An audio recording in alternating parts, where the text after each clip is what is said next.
नमस्कार दोस्तों, आप देख रहे हैं मोबाइल रिपोर्टर। और आपको पता है जो लोकसभा चुनाव जैसे जैसे नज़दीक आते जा रहा है वैसे ही राजनीति सरगर्मियां बढ़ती जा रही है। का जो है रामविलास पार्टी जो है जिसमें चिराग पासवान जी हैं, उनकी गठबंधन होने वाला है। तो फिर जितने भी पार्टी थे चाचा के पास वो वापस रिटर्निंग भतीजा के पास आ रहा है, क्योंकि एक अस्तित्व देखा जा रहा है। अगर कोई उभरता चेहरा है बीजेपी के पास तो एक ही ऑप्शन है, वो है चिराग पासवान कि ये फिर से वापस आए हैं अब रामविलास लोजपा में। सर, आपका स्वागत है मेरे चैनल में।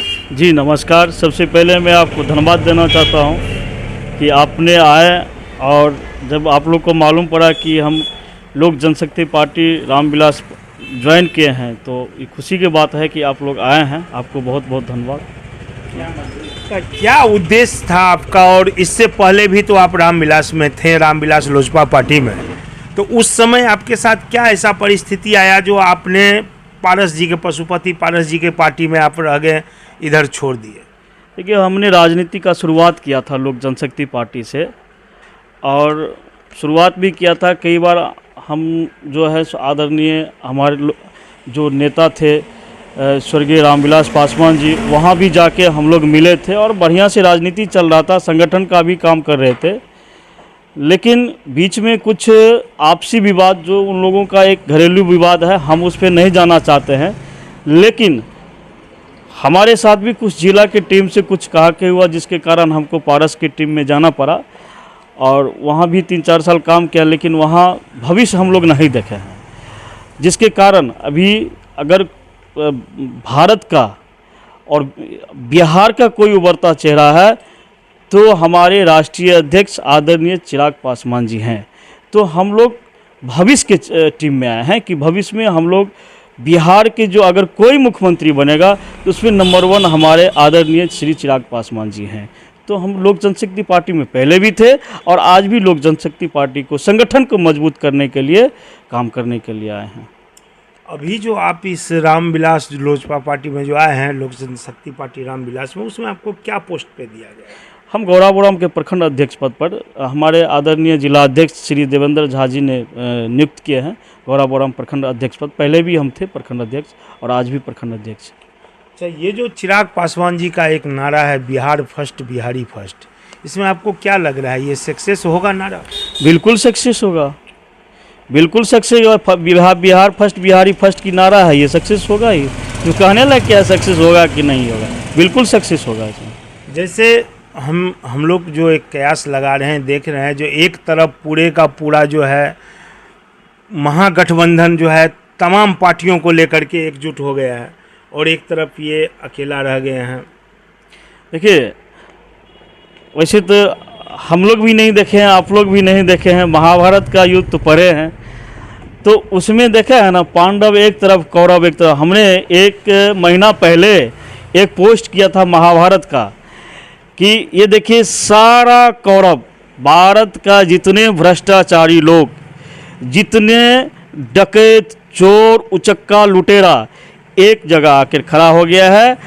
और जो ईमानदार, जो पिछले आदरणीय प्रधानमंत्री के नेतृत्व में आदरणीय भारतीय जनता पार्टी का राष्ट्रीय अध्यक्ष जेपी नड्डा और आदरणीय गृह मंत्री अमित शाह जी के नेतृत्व में जो काम हो रहा है, हमारे राष्ट्रीय अध्यक्ष श्री चिराग पासवान जी के नेतृत्व में जो काम हो रहा है, देश 9 साल में बहुत आगे बढ़ गया है। तो वो कौरव और महाभारत का लड़ाई बहुत, आप देखिएगा लोकसभा में इसी तरह लड़ाई होगा और हम लोगों का जीत होगा, पांडवों का जीत होगा, कौरवों का हार होगा। आपका कहना है जो महागठबंधन कौरव सेना है, बिल्कुल, और इधर जो है बीजेपी और लोक जनशक्ति पार्टी है, ये अपना पांडव है। जी जी जी जी, बिल्कुल बिल्कुल। और उम्मीद है आपको जो इसमें नया पार लगेगा? बिल्कुल, 350 प्लस गठबंधन लाएगी इस बार लोकसभा में, पूरी उम्मीद है? पूरी उम्मीद है, तो गारंटी है, उम्मीद नहीं गारंटी है। 350 प्लस फिर इस बार आदरणीय नरेंद्र मोदी के नेतृत्व में देश के प्रधानमंत्री फिर आदरणीय नरेंद्र मोदी जी होंगे, इसे जान लीजिए। कयास लगाया जा रहा था जो चाचा और भतीजा का जो फूट डाला गया था, लड़ाई था, उसमें बीजेपी का कहीं ना कहीं हाथ था, ऐसा जो है विपक्षी का मतलब कहना है। क्या ये कहाँ तक सच्चाई है? बीजेपी का हाथ नहीं है। देखिए, भारतीय जनता पार्टी ऐसा घटिया काम नहीं कर सकते हैं। और ये चीज़ जान लीजिए, ये देश की सबसे बड़ी पार्टी नहीं, विश्व की सबसे बड़ी पार्टी भारतीय जनता पार्टी है। और भारतीय जनता पार्टी ऐसा कभी नहीं करती है और ना करेगी। ये आपको अब जानते हैं ना, बिहार के जो मुखिया हैं, बिहार के जो मुख्यमंत्री हैं, श्री नीतीश कुमार जी के टीम का नीतीश कुमार जी ये सब काम करते हैं, एक दूसरे को लड़ाना, एक दूसरे को ये करना। आप उसी को हम दोहरा रहे हैं। उपेंद्र कुशवाहा जी को जानते हैं। उपेंद्र कुशवाहा जी पहले भाजपा में थे, एनडीए में थे, एनडीए में से उसको ला करके फिर एमएलसी बनवाया, फिर ऐसे उसको ला करके खड़ा किया कि बेचारे को फिर एनडीए में आना पड़ा। तो ये नीतीश कुमार जी का काम है, चाचा भतीजा फलना चिलना ये सब में लड़ाना। उनका कुर्सी चाहिए, जैसे भी तैसे वो कुर्सी चाहिए उनको। जातीय जनगणना, क्या ये जातीय जनगणना सही है? आप जातीय जनगणना किए, लेकिन माननीय मुख्यमंत्री जी, आपसे एक चीज़ हम पूछना चाहते हैं, एक सवाल पूछना, बिहार की जनता आपसे पूछ रहा है सवाल, क्या आपको सही लग रहा है इस जगह अगर जातीय जनगणना से गरीबी जनगणना देखते, कितने गरीब हैं कितने अमीर हैं, गरीबी जनगणना अगर रखते तो ये सबसे बेहतर होता, क्योंकि हमारे राज्य में जितने गरीब हैं गिनती किया नहीं जा सकता, आंकड़ा अनुमान लगाया नहीं जा सकता है। और इसी विषय पर हम चर्चा करेंगे आपसे। ये जातीय जनगणना क्या है, इससे क्या चाह रहा है, यहाँ की पार्टी क्या चाह रही है?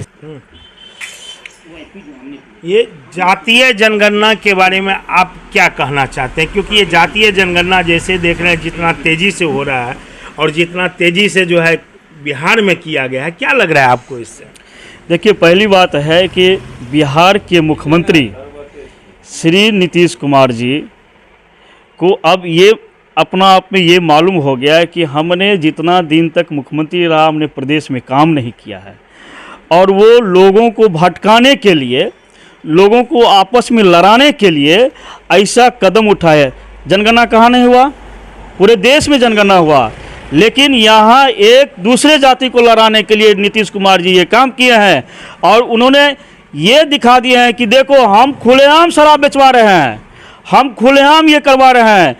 उस सब को जो लोग एक क्वेश्चन करेंगे इस लोकसभा में कि भाई आप एक प्रदेश का मुख्यमंत्री होते हुए इस तरह के शराब बंदी आपने किया, शराब खुलेआम बिक रहा है, तो लोगों को इस पर ध्यान हटाने के लिए एक नए विवाद शुरू खड़ा किया है जाति जनगणना करके। कहाँ नहीं जाति जनगणना हुआ, पूरे देश में हुआ, लेकिन पहला प्रकाशित करने वाले ये नीतीश कुमार एक जाति को 10-10 टाइटल में चेंज करके 10-10 को विभाग करके बांट दिया है। जाति एक, उसको 10 नाम दे दिया है। तो ये सब लड़ाने का काम कर रहा है नीतीश कुमार जी। अच्छा, आप शराबबंदी पे चर्चा कर रहे थे, क्या लग रहा है आपको शराबबंदी जो ये सक्सेस हो रहा है? कहाँ सक्सेस हो रहा है? आप माफिया से मंगाइए, आपके घर पहुँचा देगा। पहले लोग बाहर में पी के मरते थे, अब लोग घर में पी के मर रहे हैं। घर में होम डिलीवरी मिल रहा है। आप इस गौराबोरम की बात कर रहे हैं, हम गौराबोरम की बात कर रहे हैं। आप पता कीजिए कि हर एक आदमी शराब बेच नहीं पाता और उन लोगों को व्यवसाय हो गया है पूरा। कहाँ बंद हुआ है? सरकार की जो टैक्सें है वो बंद हो गया है, जो राजस्व की वसूल हो रहा था वो बंद हो गया है, और शराब खुलेआम चोरी करके बेच करके एक अफसरशाही को जेब में पैसा दे रहा है। शराब अगर चालू होता तो राज्य सरकार की राजस्व की वसूल होता। और इतना ये जो आप देख रहे हैं लोग घर में मर रहा है, बाहर में मर रहा है जहरीली शराब पी करके, ये सब देन है नीतीश कुमार जी का पूरा। नहीं, मैं आखिरी सवाल है राजकुमार जी, क्या ये लोग समझ ले जो बिहार में बाहुबली का सरकार है, जंगल राज 2 की सरकार है, क्योंकि इसमें खुलेआम पिस्टल लहराया जाता है और उसमें अगर सच्चाई दिखाने पत्रकार पहुंचता है तो उनको गालियां दी जाती है, उनको धमकाया जाता है, और ये एक जगह ने कई एक जगह हो रहा है। आप एक देख लीजिए कि जदयू पार्टी के संस्कार में ही है गाली देना, और ये विधायक क्या है, ये लोगों का आम बात हो गया है पिस्तौल। आप एक चीज़, आप जदयू की सरकार जब से बिहार में बनी है, आप इतिहास उल्टा करके देखिए कि इन्हीं के सरकार के बाहुबली अनंत सिंह थे, बाहुबली थे। इन्हीं के सरकार में कई लोग हैं जिसका हम नाम नहीं लेना चाहेंगे, एक उदाहरण में आपको दे दिए। तो इन्होंने बाहुबली को पाल करके रखा है, कभी पत्रकार को धमकी देना, कभी दूसरे पार्टी के कार्यकर्ता को धमकी देना, कभी डॉक्टर को मारना, कभी अधिकारी को मारना। ये जदयू पार्टी की संस्कार में है। संस्कार कहाँ से है? जब हमारे कहने के मतलब हमारे प्रदेश के मुख्यमंत्री कब क्या बोलते हैं नहीं बोलते वो अपना आप पर पेशेंस नहीं रखते। ये तो विधायक है। ये तो पूरा पिछले दिनों जो पत्रकार को गाली दिया है, लोकतंत्र का सब चौथा स्तंभ पत्रकार को कहा गया है, और पत्रकार चौथा स्तंभ है, उसको ऊपर आप हाथ उठाना, गाली देना, ये तो बहुत बड़ी दुर्भाग्य है। इनके ऊपर तो कार्रवाई होना चाहिए इमीडिएट। अब क्यों नहीं कर रहा है? मुख्यमंत्री का ही है, हो चुकी है।